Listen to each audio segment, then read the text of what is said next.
begin?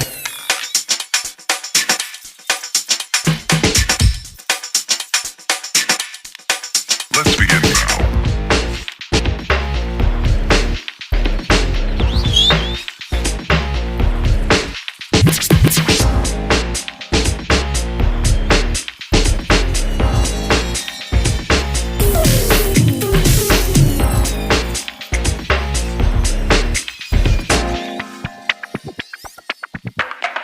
Hey YouTube, what's up? I have some exciting news today. I'm finally going to be getting a turbocharger for the Corrado, so we're going to be running VRT soon.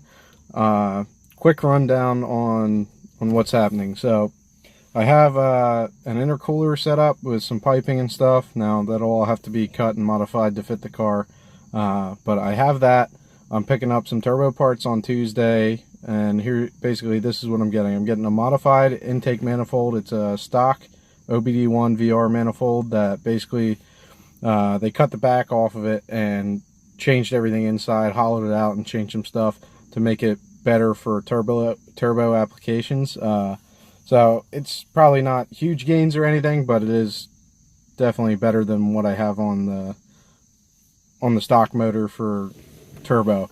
I'm also getting a turbo manifold and downpipe setup, and that has a external wastegate setup with it.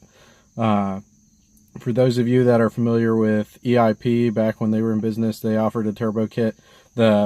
Basically the turbo manifold and downpipe and external wastegate setup is more or less a copy of the EIP setup. So that'll get me set up there. As far as fueling, I'm going to run stock injectors and a stock fuel rail right now, and stock engine software. I'm basically doing what they did back in the early days of the turboed VR6 cars. They had what's called like a rising rate fuel regulator. So similar to an adjustable fuel pressure regulator, except that it's basically it rises the rate of the fuel rail, or the pressure of the fuel rail, as the boost pressure increases. And then you have some adjustability with that as well. But that should get the fueling about where it needs for the boost pressure I'm planning on running, which I'm hoping to be 6 to 8 psi, which should give this thing a lot more horsepower running a stock compression ratio.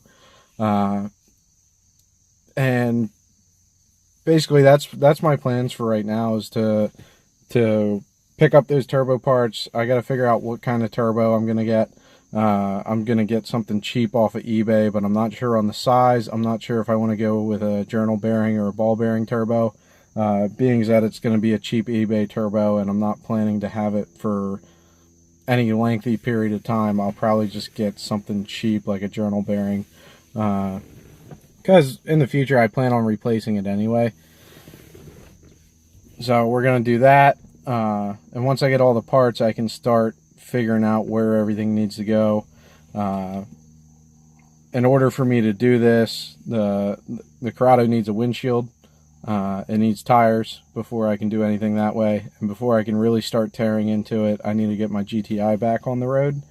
So I have something to get me back and forth to work while I'm doing the turbo stuff to the Corrado.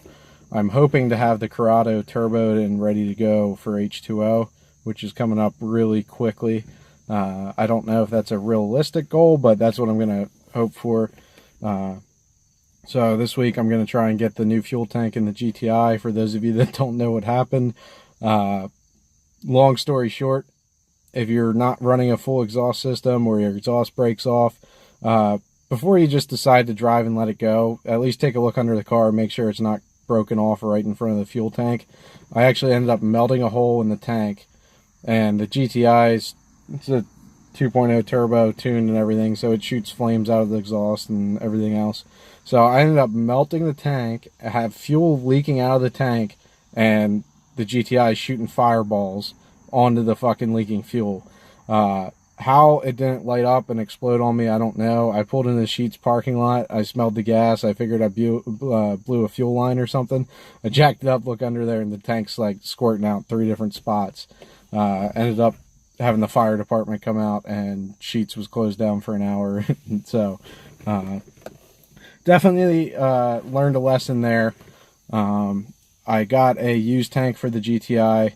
I already got the old tank out. The problem I'm running into right now is you have to have the car like 3 or 4 feet in the air to fit the new tank in. The filler neck does not detach from the tank, and it's like 3 feet tall. So what I did for the old tank was I just chopped the filler neck off and ripped everything out. I think I'm going to try and tow that down to my buddy's garage and have him put the new tank in for me. I have some new tires, thanks Sean. But I got to pick those up from Sean, get those on the Audi wheels. I need a headlight bulb, and I need to replace the control arm bushings and put the rest of the exhaust on the GTI. And then I'll be able to daily drive that, and then I can start tearing into the Corrado. But like I said, 6 to 8 PSI, stock fueling, stock software. I'm going to probably do some dyno tuning to try and dial everything in as good as I can. It is going to be a very basic setup, not to most of the parts. I mean, this is pretty much old school. This is what they did when they first turboed the VRs. It is a distributor car, so I don't have a lot of options for tuning software anyway. I'm hoping to get this setup running, that I can at least drive the car and have some fun with it. And as I can save up, the timing chains are going to need done soon. I'm going to have to put a better clutch in it soon. Probably do the head gasket while I do the chains. So basically where I'm at is right now the car is running all right. It's in pretty good shape. I can get this turbo kit set up, do a bit of a budget build right now, and I can get most of the parts on the car so it's not as big of a hit when I want to do all that other stuff.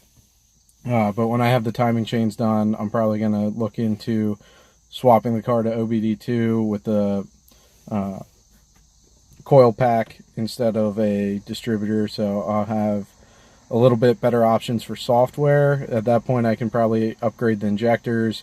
I'm going to do the Mark IV head gasket, which will raise the compression a bit, because I'm not trying to run huge amounts of boost. I'd rather run a lower boost and see what I can make.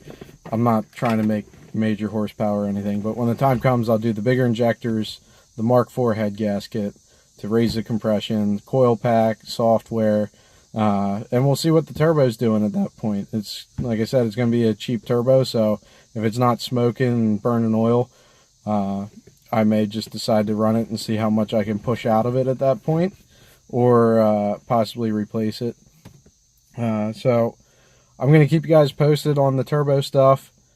I want to try and film as much as I can when I'm doing the turbo install. But I just want to make this video because I'm excited, guys.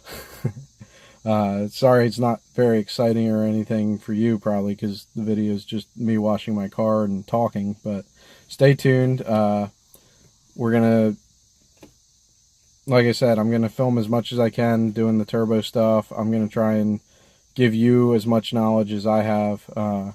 So anyone else looking into doing a budget turbo on their car, more specifically like a VR6, can hopefully learn a little bit from my videos. Right now, I just got done washing the car, and we're going to do our Sunday cruise in a couple hours. So I'm probably going to wax this thing, clean it up a little bit, and go down there. We'll see if there's anything good to videotape. Alright guys, if you're excited to see the turbo build, please like, comment, subscribe. Any suggestions you have down below or questions, let me know. And we'll try and keep some more videos posted and go from there. Have a good one.